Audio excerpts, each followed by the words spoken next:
Hello, lettuce ടൈംസിലേക്ക് എല്ലാവർക്കും സ്വാഗതം. ഇന്ന് നമുക്കൊരു ഹോം മെയ്ഡ് ബട്ടർ ഉണ്ടാക്കിയാലോ? നല്ല വെണ്ണ. അപ്പോൾ ഇതുണ്ടാക്കാൻ വേണ്ടി ഫസ്റ്റ് വേണ്ട ഇൻഗ്രീഡിയൻറ്റ് പാൽപ്പാടയാണ്. 2 മാസമായിട്ട് ഞാൻ കളക്ട് ചെയ്ത് വെച്ചിരുന്ന പാലിൻ്റെ പാടയാണ് കേട്ടോ ഇത്. നമ്മൾ ഫ്രിഡ്ജിലാണിത് ശേഖരിച്ച് വെച്ചിരുന്നത്. ഈ ഒരു ടെക്സ്ചറിലാണ് നമുക്ക് കിട്ടേണ്ടത്. കുറച്ച് നാളായിട്ട് വെച്ചുകൊണ്ട് നല്ല കട്ടിയിലാണ്, ഐസ് ക്യൂബ്സ് പോലെ ഇരിക്കുകയാണ്. നന്നായി അതിൻ്റെ തണുപ്പ് മാറിയതിന് ശേഷം ഉപയോഗിക്കാൻ ശ്രമിക്കുക. ഇനി നമുക്ക് വേണ്ട അടുത്ത ഇൻഗ്രീഡിയൻറ്റ് ഐസ് ക്യൂബ്സാണ്. നല്ല കട്ടിയുള്ള ഐസ് ക്യൂബ്സും പാട, നമ്മൾ കളക്ട് ചെയ്ത് വെച്ച പാടയും കൂടി നമ്മൾ മിക്സിയിലിട്ട് മിക്സ് ചെയ്തെടുക്കാൻ പോവുകയാണ്. അപ്പോൾ അത് സ്റ്റെപ്പ് ബൈ സ്റ്റെപ്പായിട്ട് നമുക്ക് ചെയ്യുന്നത് കാണാം. അപ്പോൾ നമ്മുടെ മിക്സിയുടെ ജാറ് നമ്മൾ തയ്യാറാക്കി വെച്ചിട്ടുണ്ട്. കഴുകി തുടച്ചെടുക്കണം, വെള്ളം ഒട്ടും പാടില്ല. ഞാൻ ഒരുപാട് കഷ്ടപ്പെട്ടിട്ടാണ് ഇതിനകത്ത് കുത്തി കയറ്റിയത്.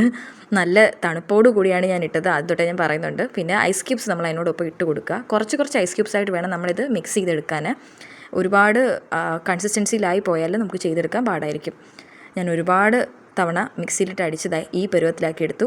അപ്പോൾ മെൽറ്റ് ആയതിനു ശേഷം മാത്രമേ നിങ്ങൾ ആ പാൽപ്പാട നമ്മൾ മിക്സിയിലിട്ട് അടിക്കാൻ പാടുള്ളൂ. അല്ലെങ്കിൽ ഐസ് ക്യൂബ് ഇതൂടെ കണ്ടോ കട്ട പിടിച്ചിരിക്കുന്നുണ്ടോ, ആ കട്ട മെൽറ്റ് ആയതിനു ശേഷം കുറച്ച് ഐസ് ക്യൂബ്സ് ഇട്ട് ചെയ്യുന്നതായിരിക്കും കുറച്ചുകൂടെ നല്ലത്. അപ്പോൾ ഞാൻ അടുത്ത സ്റ്റെപ്പ് ഇട്ട് നോക്കി, ചെയ്തിട്ടും ആയി കിട്ടിയില്ല. എനിക്ക് നല്ല വിഷമമുണ്ട് സത്യമായിട്ടും. രാവിലെ തുടങ്ങിയിട്ട് ഇരുട്ടാറായിട്ടും ഇതുവരെ ഒന്നും ആയില്ല. കണ്ടോ, ഇതാണ് എൻ്റെ അവസ്ഥ. ഞാൻ കുറേയൊക്കെ അരിച്ചും പറക്കിയൊക്കെ എടുത്തു. ഐസ് ക്യൂബ്സൊക്കെ മെൽറ്റായി കിട്ടുന്നിടം വരെ ഞാൻ ഈ പരുവത്തിലാക്കി എടുത്തു. എവിടായി എന്താ പാളിച്ച പറ്റിയെന്ന് എനിക്കൊരു പിടുത്തവും കിട്ടുന്നില്ല. ഞാനൊരു പരുവത്തിതാ ഇങ്ങനെ ഊറ്റിയൊക്കെ വെള്ളമൊക്കെ ഇങ്ങനെ ഊറ്റി ഒരുമാതിരി കളഞ്ഞെടുത്തു. എന്നിട്ടും വെള്ളവും വെണ്ണയായിട്ട് മാറാത്തത് ഇപ്പോൾ വലിയ പാടായി. എന്താ സംഭവിച്ചതെന്ന് എനിക്കൊരു പിടുത്തവും ഇല്ല. കുറച്ചേരം ഞാൻ റെസ്റ്റ് എടുത്തു. ഇത് അരിക്കാനും പറക്കാനും ഒക്കെ കുറേ പാത്രം എടുത്തു. എല്ലാവരും ചെയ്യുമ്പോൾ എനിക്ക് എന്തത് പറ്റാത്തെന്നുള്ള വിഷമമായി. കിട്ടിപ്പോയി, ആരും വിഷമിക്കേണ്ട, എല്ലാം റെഡി ആയിട്ടുണ്ട്. ശരിക്കും ഈ അവസ്ഥയിൽ കിട്ടണം. ഇങ്ങനെ കിട്ടുന്നതാണ് ഇതിൻ്റെ കറക്റ്റ് ആ ഒരു കൺസിസ്റ്റൻസി. ഇങ്ങനെയാണ് ശരിക്കും വെണ്ണ നമുക്ക് ഇതിൽ നിന്നും വിട്ട് കിട്ടുന്നത്. ഇത് വിട്ട് കിട്ടാതെ പോയതിന് കാരണം മറ്റൊന്നുമല്ല, സംഭവിച്ചത് ഞാൻ അവസാനം പറയുന്നതാണ്. അപ്പോൾ നമ്മളിപ്പോൾ ഈ വെള്ളവും വെള്ളവും വെണ്ണയും മാറി കിട്ടും.